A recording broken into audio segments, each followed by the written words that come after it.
পৰা আপোনালোকৰ গৃহত উপস্থিত হৈছোহি এটা মহান অনুষ্ঠানৰ খাতিৰত। অসম সাহিত্য সভাৰ নিৰ্দেশ মৰ্মে আমি সৰুকটা সাহিত্য সভাৰ বিষয়ববীয়াসকল আহি আপোনালোকৰ ঘৰত উপস্থিত হৈছোঁ। আপোনালোকৰ মাজত আমি বোধহয় কিছু পৰিমাণে পৰিচিত, তথাপি আনুষ্ঠানিকতাৰ স্বাৰ্থত মই চিনাকি বৰ্গটো কৈ দিব বিচাৰিছোঁ। আমাৰ লগত আছে সৰুকটা সাহিত্য সভাৰ সম্পাদক শ্ৰী চম্পক কুমাৰ দাস। আমাৰ লগত আছে সৰুকটা সাহিত্য সভাৰ জীৱন সভ্য ৰাজু কলিতা। আমাৰ লগত আছে সৰুকটা সাহিত্য সভাৰ প্ৰাক্তন সম্পাদক দ্বিজেন্দ্ৰ দাস ডাঙৰীয়া। আমাৰ মাজত আছে সৰুকটা সাহিত্য সভাৰ আজীৱন সভ্য দীপজ্যোতি বৈশ্য ডাঙৰীয়া। আমাৰ মাজত আছে সৰুকটা সাহিত্য সভাৰ সভ্য অঞ্জন ঠাকুৰীয়া ডাঙৰীয়া। আমাৰ মাজত আছে সৰুকটা সাহিত্য সভাৰ সন্মানীয় সভাপতি শ্ৰদ্ধা যোগেন বৰ্মন ডাঙৰীয়া। আমাৰ মাজত আছে সৰুকটা সাহিত্য সভাৰ আজীৱন সভ্য প্ৰদীপ বৰ্মন ডাঙৰীয়া। আমাৰ মাজত সৰুকটা সাহিত্য সভাৰ আজীৱন সভ্য ৰাজু কলিতা আৰু সৰুকটা সাহিত্য সভাৰ প্ৰাক্তন সভাপতি শ্ৰদ্ধাৰ প্ৰবোধ শৰ্মা ডাঙৰীয়া। আমাৰ মাজত আছে সৰুকটা সাহিত্য সভাৰ সন্মানীয় উপদেষ্টা তথা বৰপেটা জিলা সাহিত্য সভাৰ প্ৰাক্তন সভাপতি ৰামকৃষ্ণ তালুকদাৰ ডাঙৰীয়া। আৰু আমাৰ মাজত আছে সৰুকটা সাহিত্য সভাৰ আজীৱন সভ্য ৰামকৃষ্ণ তালুকদাৰ ডাঙৰীয়া। পাতনিতে ক'লোৱে, অসম সাহিত্য সভাৰ নিৰ্দেশ মৰ্মে আমি সৰুকটা সাহিত্য সভাৰ বিষয়ববীয়াসকলে আহিছোঁ নিজৰ দিন উদযাপন কৰিবৰ কাৰণে।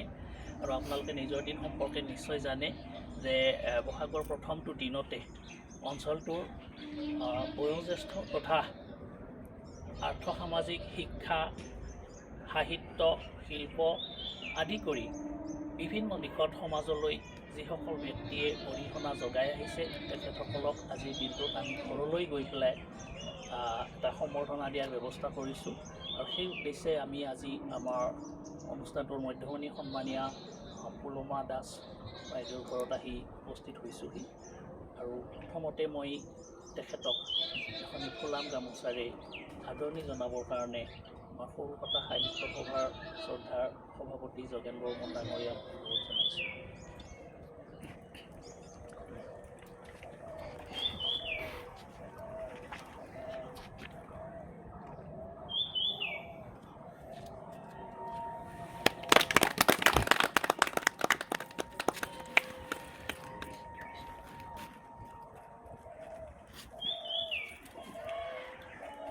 মই বৰ্মন ডাঙৰীয়াক ধন্যবাদ জনাইছোঁ। এতিয়া আমি আমাৰ সন্মানীয় পুলমা দাস ডাঙৰীয়ানীক আমাৰ সৰুকটা সাহিত্য সভাৰ তৰফৰ পৰা এটি স্মাৰকেৰে ভাষণ জনাব বিচাৰিছোঁ। আৰু স্মাৰকটো প্ৰদান কৰাৰ কাৰণে মই আমাৰ সাহিত্য সভাৰ প্ৰদীপ বৰ্মন ডাঙৰীয়াক অনুৰোধ জনাইছোঁ।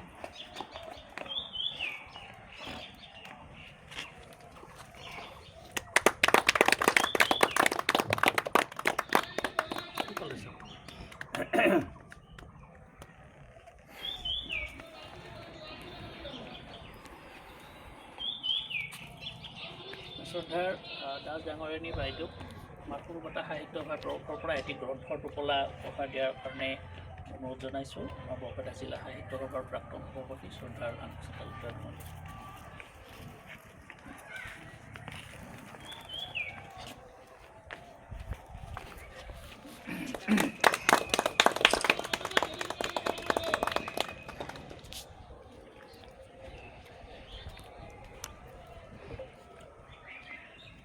ডাঙৰীয়াক আমি ধন্যবাদ জনাইছোঁ। এতিয়া অসম সাহিত্য সভাৰ তৰফৰ পৰা আগবঢ়োৱা ওলগনি পত্ৰখন বাইদেউক দিয়াৰ আগমুহূৰ্তত মই এইখন পাঠ কৰি দিয়াৰ কাৰণে আমাৰ সৰুকটা সাহিত্য সভাৰ সন্মানীয় সম্পাদক ডাঙৰীয়াক অনুৰোধ জনাইছোঁ।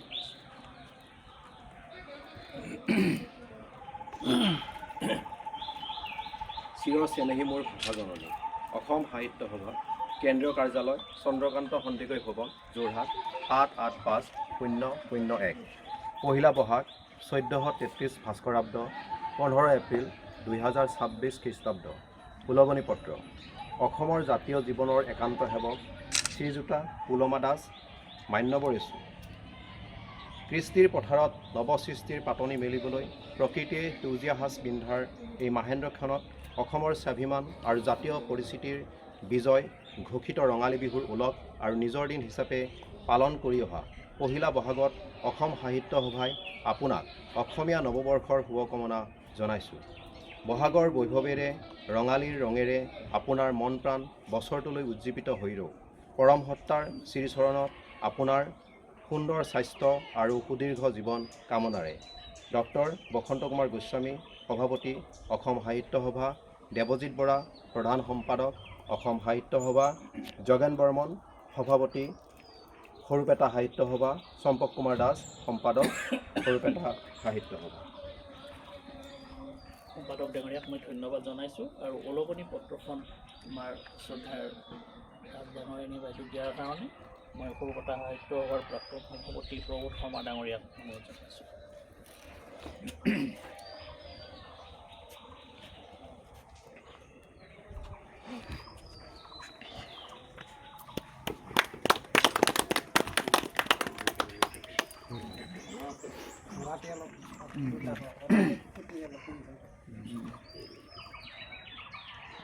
আমি কালি সন্ধিয়াই পাইছোঁ, সেইকাৰণে বাইণ্ডিং কৰা নহ'ল। চিটিং আনি কালি প্ৰবোধ শৰ্মা ডাঙৰীয়াক ধন্যবাদ জনাইছোঁ। লগতে আমাৰ আজিৰ এই অনুষ্ঠানটোৰ মধ্যমণি শ্ৰদ্ধাৰ পুৰমা দাস ডাঙৰীয়ানী বাইদেউৰ জীৱন পৰিক্ৰমা তথা সামাজিক অৱদান আৰু আজিৰ এই অনুষ্ঠানটোৰ তাৎপৰ্য চমুকৈ আগবঢ়াবলৈ শ্ৰদ্ধাৰ প্ৰবোধ শৰ্মা ডাঙৰীয়াক অনুৰোধ জনাইছোঁ। সন্মানীয় পুৰমা দাস ডাঙৰীয়ানী পৰিয়ালবৰ্গ আৰু সৰুপেটা সাহিত্য সভাৰ বিভিন্ন পৰ্যায়ৰ কৰ্মকৰ্তাসকল আৰু শ্ৰদ্ধাৰ উপস্থিত ৰাইজ, অসম সাহিত্য সভাৰ নিৰ্দেশ মৰ্মে আজি বহাগৰ প্ৰথম পুৱাত আমি এই অঞ্চলৰ কিছুসংখ্যক বিশিষ্ট ব্যক্তিক আমি সম্বৰ্ধনা জ্ঞাপন কৰাৰ কাৰণে সৰুপেটা সাহিত্য সভাৰ তৰফৰ পৰা এক কাৰ্যসূচী হাতত লৈছিলোঁ। ইতিমধ্যে আমি দুগৰাকী বিশিষ্ট ব্যক্তিক সম্বৰ্ধনা আমি জ্ঞাপন কৰিছোঁ আৰু আজি এই মুহূৰ্তত আমি তেওঁলোকৰ বাসগৃহত উপস্থিত হৈছোঁ। অসম সাহিত্য সভাৰ এই যিটো কাৰ্যসূচী, এই কাৰ্যসূচীটো আমি আজি বহু বছৰ ধৰি এনেভাৱে ৰূপায়ণ কৰি আহিছোঁ। আমাৰ এই অঞ্চলৰ আজি এই বিশিষ্ট ব্যক্তিগৰাকীক মানি আমি ইয়াত সম্বৰ্ধনা জ্ঞাপন কৰিছোঁ আৰু তেখেতৰ কৰ্মময় জীৱন আৰু সুস্বাস্থ্য আৰু সুদীৰ্ঘ জীৱন আমি কামনা কৰিছোঁ। শ্ৰদ্ধাৰ প্ৰবোধ শৰ্মা ডাঙৰীয়াক ধন্যবাদ জনাইছোঁ। আমি সকলোৱে জ্ঞাত শ্ৰদ্ধাৰ দাস ডাঙৰীয়ানী আমাৰ সৰুপেটা অঞ্চলত এটা বিশিষ্ট অনুষ্ঠান সমলয় শিশু বিকাশ কেন্দ্ৰৰ তেখেতে প্ৰতিষ্ঠাপক। শিশুৰ বিকাশৰ কাৰণে যি অৰিহণা জনাই আহিছে এইটো সঁচাকৈ অত্যন্ত প্ৰেৰণাদায়ক কথা। যি হওক বাৰু, আমি লক্ষ্য কৰিছোঁ আমাৰ মাজত সৰুপেটা অঞ্চলৰ গৌৰৱ আমাৰ সকলোৰে শ্ৰদ্ধাৰ আমাৰ ভৰালী বাইদেউ আছে। গতিকে এই আজিৰ অনুষ্ঠান তথা আমাৰ বাইদেউৰ বিষয়ে দুই এষাৰ ক'লে আমি আনন্দিত।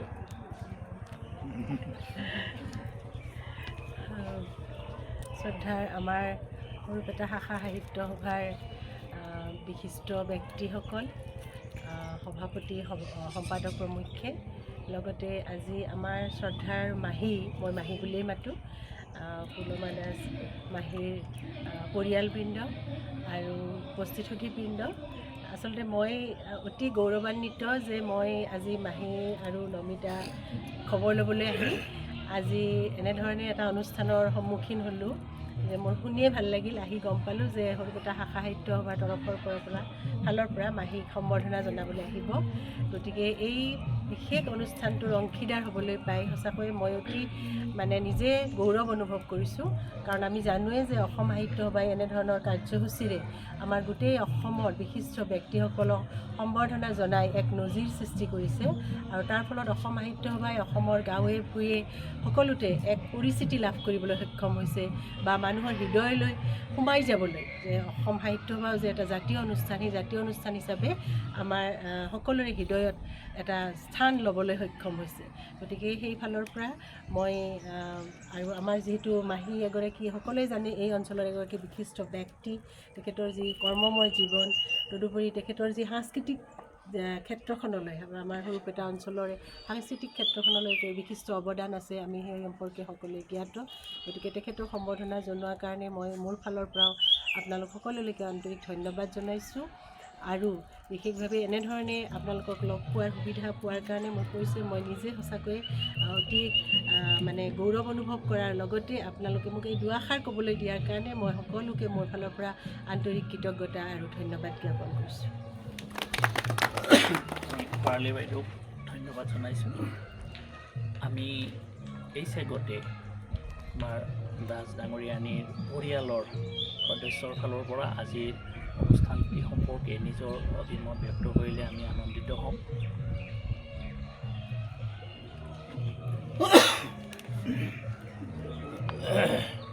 আজি পহিলা বহাগ আৰু এই জুবিন গাৰ্গবিহীন প্ৰথম বহাগ আৰু এই বহাগৰ প্ৰথম দিনটোত আজি অসম সাহিত্য সভাৰ সৰুপেটা শাখাৰ তৰফৰ পৰা মোৰ মা ফুলমা দাসক এনেধৰণে আদৰণি জনাবলৈ অহাৰ বাবে অশেষ ধন্যবাদ, কৃতজ্ঞতা আৰু সেৱা জনাইছোঁ আপোনালোকলৈ। মায়ে সৰুৰ পৰাই আচলতে সাংস্কৃতিক দিশত বহুত আগবঢ়া। নাটক কৰিছিল সৰুপেটা ছোৱালী হাইস্কুলত আৰু সৰুপেটা বৰ্তমান বিদ্যা মন্দিৰ হাইস্কুলৰ প্ৰথম অংকলৈ পাছ কৰা ছাত্ৰী। ইয়াৰ উপৰি মায়ে আমি যিখন ইয়াতে সমলয় শিশু বিকাশ কেন্দ্ৰ খুলিছোঁ তাত প্ৰতিষ্ঠাপক সভাপতি হিচাপে কাম কৰি আছে। এতিয়াও তেওঁ কাম কৰি আছে। শিশুবিলাকক তেওঁ সাধু কথা শুনায় বা নাচে লগত একেলগে। আৰু তেখেতক এনেধৰণে আজি এই সময়ত আজি 4 মাহ আগতে তেখেতৰ বহুত দুখৰ দিন গৈছে, তথাপিও তেওঁক আজি এনেকুৱা সময়ত উৎসাহ দিব অহাৰ কাৰণে সঁচাকৈয়ে আমি আপোনাসৱৰ ওচৰত চিৰকৃতজ্ঞ হৈ ৰ'ম। আৰু এই সাহিত্য সভাৰ এই যি কৰ্তব্য, এই যি কাম চলি আছে, সঁচাকৈয়ে সমাজৰ কাৰণে এইটো এটা বিশেষ কাম। আৰু আজি এনেকুৱা এটা বিশেষ দিনত আমাৰ ইয়াত আহি উপস্থিত হৈছে সন্মানীয় গুৱাহাটী বিশ্ববিদ্যালয়ৰ অধ্যাপিকা বিভা ভৰালী বাইদেউ, প্ৰাগজ্যোতিষ মহাবিদ্যালয়ৰ সহযোগী অধ্যাপক বৈকুণ্ঠ ৰাজবংশী ছাৰ আৰু আমাৰ গাঁৱৰ সভাপতি সম্পাদক দুয়োগৰাকী ইয়াত উপস্থিত আছে। আৰু ইয়াত যিকেইগৰাকী জ্যেষ্ঠ ব্যক্তি সাহিত্যৰ ক্ষেত্ৰত আগবঢ়াই অহা বিশেষ অৰিহণা যোগোৱা বিশেষ ব্যক্তিসকল আছে, তেওঁলোকলৈ মই পুনৰ সেৱা জনাই অসম সাহিত্য সভাৰ উন্নতি হওক, চিৰচেনেহী মোৰ ভাষা জননী। ধন্যবাদ। আমি দাস ডাঙৰীয়ানীৰ পুত্ৰী নমিতা দাস ডাঙৰীয়ানীক ধন্যবাদ জনাইছোঁ। কথা হ'ল, আমাৰ মাজত সৌভাগ্যৰে কথা, আমাৰ সৰুপেটাৰ জোৱাই বিশিষ্ট শিক্ষাবিদ তথা লেখক ৰামচংখী ছাৰ আছে। আমি তেখেতৰ মুখেৰে দুআষাৰ শুনাৰ আগ্ৰহ কৰিছোঁ। নমস্কাৰ জনাইছোঁ। আৰু প্ৰথমতে আটাইকে আমাৰ ৰঙালী বিহুৰ শুভেচ্ছা জ্ঞাপন কৰিছোঁ। আমাৰ ডক্টৰ বিভা ভৰালীয়ে কৈছে যে এনেকুৱা এটা মাংগলিক অনুষ্ঠানত উপস্থিত থাকিবলৈ পোৱাটো আমাৰ জীৱনৰ এক পৰম প্ৰাপ্তি। তাতে আকৌ যি উদ্দেশ্যলৈ আপোনালোক আহিছে সেয়া হৈছে আমাৰ মাহী। গতিকে মাহীক আপোনালোকে সম্বৰ্ধনা জনাবলৈ আহিছে। যিটো ধাৰা অসম সাহিত্য সভাই ৰোপণ কৰিছিল সেই ধাৰাটিক আপোনালোকে জীপাল কৰি ৰাখিছে। এয়া অকল অসমৰ কাৰণে নহয়, চাগে গোটেই ভাৰতবৰ্ষৰ কাৰণে এক নজিৰবিহীন ঘটনা যে এনেকুৱাকৈ বছৰৰ প্ৰথম দিনটোত আত্মীয় মানুহসকলক, যিসকলে জাতিটোৰ কাৰণে, ভাষাটোৰ কাৰণে, সমগ্ৰ মানৱ জাতিৰ কাৰণে কাম কৰি গৈছে, তেখেতসকলক নিজৰ শ্ৰদ্ধা জ্ঞাপন কৰা এই প্ৰক্ৰিয়াটো বোধ কৰোঁ ভাৰতবৰ্ষত অন্য ঠাইত নাই। গতিকে সেইকাৰণে অসম সাহিত্য সভা আমাৰ সকলোৰে সাধুবাদৰ পাত্ৰ। মাহীৰ বিষয়ে আপোনালোকে ক'লে বা ডক্টৰ নমিতাও কৈছে, কিন্তু মোৰ অনুভৱত হ'ল যে সাংস্কৃতিক বা সাহিত্যিক যি অৱদান তাতোকৈ ডাঙৰ কথা, তেখেত হ'ল এগৰাকী সফল মাতৃ। আপোনালোকে প্ৰত্যেকেই জানে, ময়ো কিছু অৱগত যে যি অৱস্থাৰ পৰা তেখেতে নিজক চম্ভালি এক দুৰ্যোগময় পৰিস্থিতিৰ মাজেৰে আহি তিনিওটি সন্তানলোকে সমাজত খুটি খাব পৰা কৰিছে বা সমাজক জ্ঞান দিব পৰা ব্যক্তিলৈ ৰূপান্তৰিত কৰিছে। এই ধৰণৰ কষ্টৰ মাজেৰে তেখেতে যি সন্তানক প্ৰতিপালন কৰিছিল সেয়া সকলোৰে কাৰণে আদৰণীয় এগৰাকী সফল মাতৃ। এটা সন্তানেই এটা জাতিটোৰ কাৰণে ধাৰক বাহক হ'ব পাৰে। গতিকে ডক্টৰ নমিতা বা আমাৰ অলকেশত গোটেই অঞ্চলটোৰ কাৰণে একোটা ৰত্নস্বৰূপ এনেকুৱা ৰত্ন সৃষ্টি কৰা মাতৃগৰাকীক আপোনালোকে আজি আহি সন্মান জনাইছে।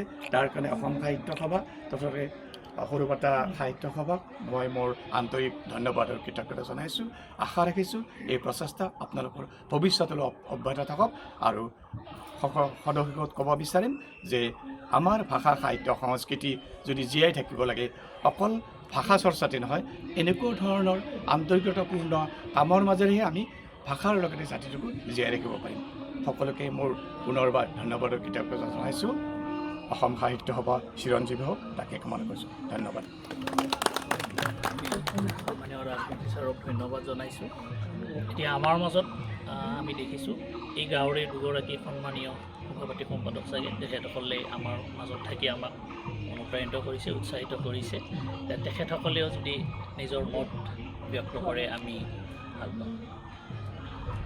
ৰাইজ আমি বৰালাপাৰা গাঁৱৰ ৰাইজৰ পৰা আপোনালোকৰ সকলোকে ধন্যবাদ জনাইছোঁ। সৰুপেটা ভাষা সাহিত্যৰ ফালৰ পৰা যে বৰালাপাৰা ৰাইজৰ গাঁৱৰ এগৰাকী বয়োজ্যেষ্ঠ ব্যক্তিক সম্বৰ্ধনা জনাইছে তাৰ কাৰণে আমি অশেষ ধন্যবাদ জনাইছোঁ। আগন্তুক বৰ্ষবোৰত যাতে এনেকৈ চলি থাকে তাৰ কাৰণে আপোনালোকক ধন্যবাদ জনাই মোৰ বক্তব্য সামৰিছোঁ। ধন্যবাদ জনাইছোঁ। লাহে লাহে আমি আমাৰ অনুষ্ঠানটো সামৰিব লাগিব। এইখিনিতে আমাৰ আজিৰ এই অনুষ্ঠানৰ মধ্যমণি আমি সুৰমা দাস ডাঙৰীয়ানীয়ে যদি নিজৰ অভিমত ব্যক্ত কৰিব খোজে আমি আনন্দিত হ'ম।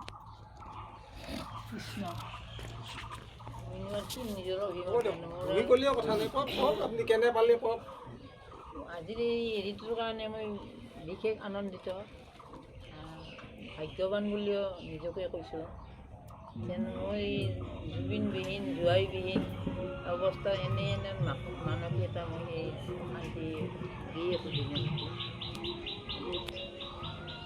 মোৰ মুখত যেন মানে একো কথাই নলয়, তথাপিও মই কৈছোঁ ভগৱানৰ কৃপাত বৰ্তমানক লৈ যিখিনি চলি আছে ভালেই চলি থকা বুলি ক'ব লাগিব। তেওঁ যি কৰিছে ভালৰ কাৰণে কৰা বুলি ভাবিব লাগে। যেন মোৰ আৰু একো মুখত নাহেই দেখোন একো। মই চবকে ধন্যবাদ জনাইছোঁ। এই কামটো আগলৈকে চলি থাকক বাপাহঁতৰ, এয়ে মোৰ বক্তব্য। ধন্যবাদ জনাইছোঁ। তো এতিয়া আমি অনুষ্ঠানটো সামৰিম। তো আজি বহাগৰ প্ৰথম দিনটোতে আটাইকে ৰঙালী পৰম ঈশ্বৰ প্ৰভুৰ ওচৰত প্ৰাৰ্থনা জনাইছোঁ সকলোৰে কুশল হওক, মংগল হওক। আমাৰ অনুষ্ঠানৰ মধ্যমণি সুৰমা দাস ডাঙৰীয়ানী সুদীৰ্ঘ জীৱন প্ৰভুৱে দান কৰক, সুখ শান্তিৰে তেখেতে জীৱন অতিবাহিত কৰক। লগতে ইয়াত উপস্থিত সকলোকে তথা গোটেই ৰাজ্যবাসীৰ মংগলৰ কাৰণে ভগৱানৰ ওচৰত প্ৰাৰ্থনা জনাই মই শ্ৰী সমীন কুমাৰ বৰ্মন কলকাতা সাহিত্য সভাৰ পত্ৰিকা সম্পাদক অনুষ্ঠানটিৰ আগধৰতা হিচাপে অনুষ্ঠানটিৰ সামৰণি জনাবলৈ